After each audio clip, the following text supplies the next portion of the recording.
Sandaga, précisément quand il produit le document de son oncle sur la guerre de Somme.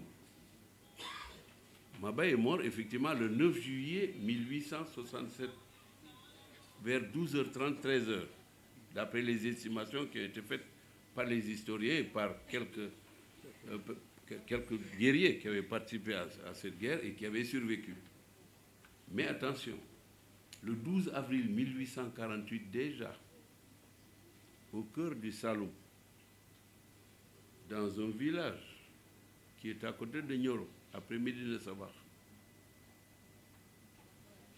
Cheikh Omar Fouti, qui le voyait pour la première fois,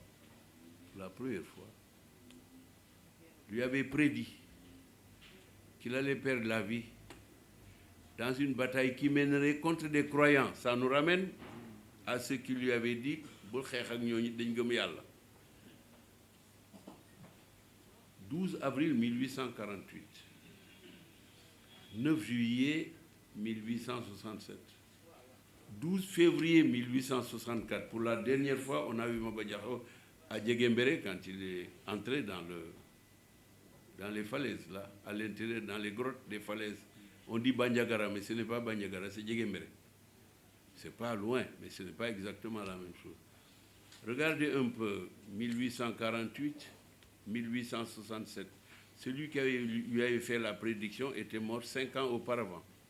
Mais il y a quand même une linéarité dans le destin, si on revient évidemment à la foi. Écrire, c'est témoigner, Major. Et quand tu m'as parlé de ce projet d'ouvrage et que tu l'as réalisé, et quand tu es venu me rendre visite à la maison amicalement et que nous cherchions comment organiser cette cérémonie, c'est alors que Ousmane a appelé. Comme s'il avait une vision extraordinaire, en 2 mots, avec trait d'union, pour savoir que Major et moi, nous étions en train de nous occuper de ceci. Comme il l'a lui-même relaté. Et c'est tant mieux, c'est les saltigués. Je veux dire et redire, affirmer et réaffirmer que cet ouvrage invite la jeunesse sénégalaise et la jeunesse africaine à continuer de cultiver la volonté de réussir.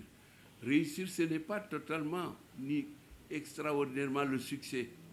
Réussir, c'est accomplir un devoir et laisser la bonne graine en la semant dans la terre fertile pour que cette graine germe et devienne un arbre géant qui donne à son tour des fruits et des graines qui vont germer aussi tout au long de la vie de l'humanité.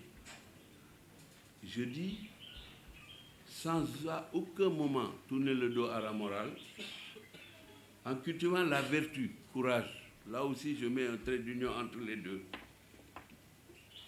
qui lie à la fois l'endurance, l'éducation reçue, avec un summum au temps où l'on entre dans le monde des adultes et qu'on trouve au Sénégal dans la circoncision des hommes ou dans les rites d'initiation chez les Yola et chez les autres ethnies sénégalaises.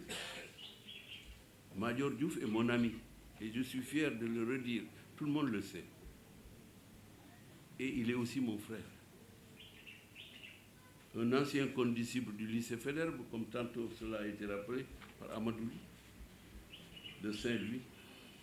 Nous avons fait nos humanités ensemble. Notre professeur Planté nous disait, qui nous a enseigné le latin de la 6e à la terminale.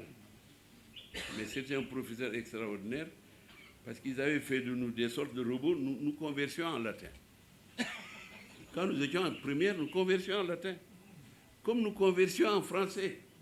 Ça, il fallait le faire. Hein? Et il nous disait chaque fois, sic transit, gloria, mundi. Ainsi, transit, si on veut traduire littéralement, mais c'est ainsi se poursuit la gloire du monde. Ce sont ces professeurs-là. Et moi, j'ai un respect extraordinaire pour tout professeur, parce que nous avons admiré nos professeurs. Nous les avons respectés. Nous ne les avons pas déifiés, hein? Mais franchement, ils n'étaient pas loin de là.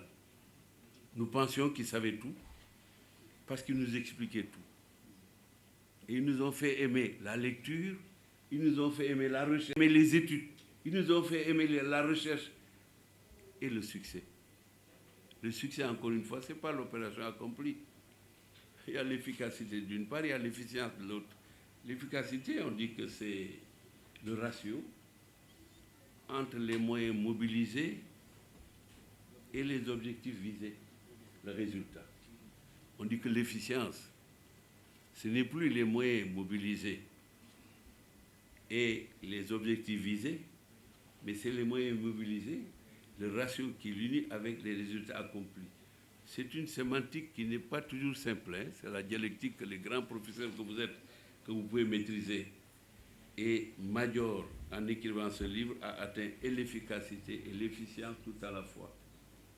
C'est ce que j'ai tiré, moi, de la lecture de cet ouvrage.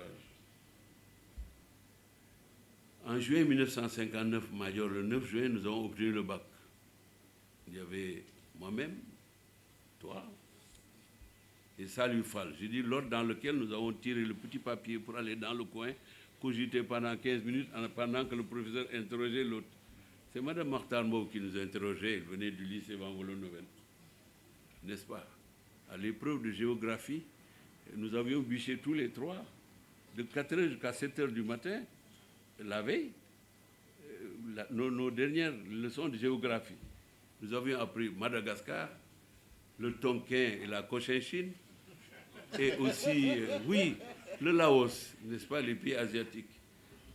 J'ai tiré le premier et j'ai tiré Madagascar. Je suis allé dans mon coin, quand je suis arrivé, Mme Bo m'a dit c'est formidable. Parce que je lui ai dit, c'est Majunga, Tuléar, Diego Suarez, le plateau Mérina. Jusqu'à présent, je garde ça. Parce que nous avons passé la nuit à apprendre ça. La Cochinchine et le Tonkin, Major a tiré la Cochinchine et le Tonkin. Nous l'avions appris la veille.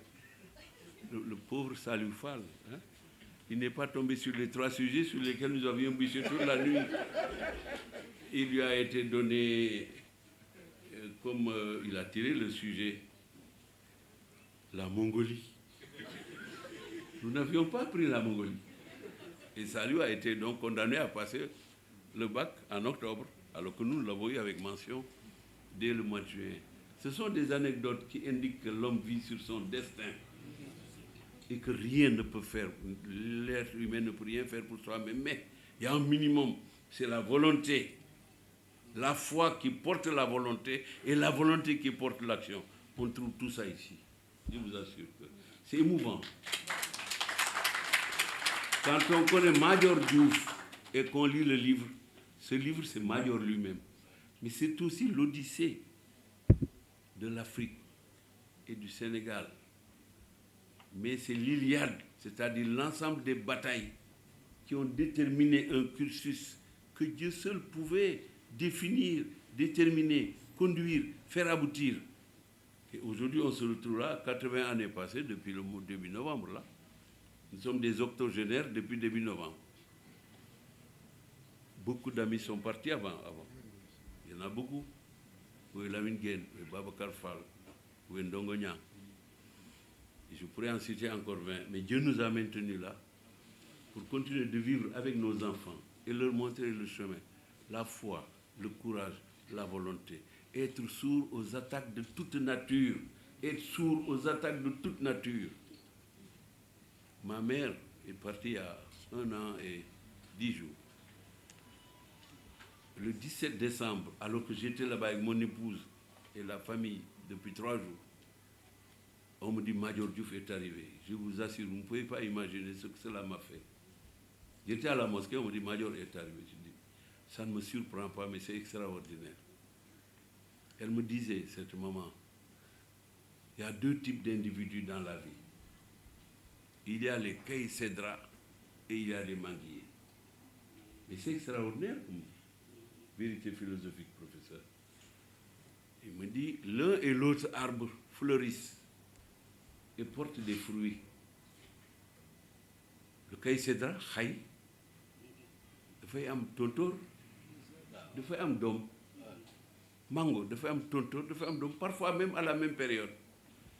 Ma mère me dit, est-ce que tu as jamais vu quelqu'un qui vient, qui passe sous un caïcédra et qui prend un bâton pour jeter sur les fruits du caïcédra pour les faire tomber? tu manges ça, tu es mort. Tu glisses là-dessus, tu te casses le pied. Donc, tu l'évites. Mais à 50 mètres plus loin, il y a un manguier rempli de fruits. Mes cousins, si c'est les parents de ma femme. Mais tu regardes à droite, tu regardes à gauche, tu vois personne. Tu prends un bâton, tu jettes sur le manguier. Parce qu'il y a besoin du fruit qu'il porte.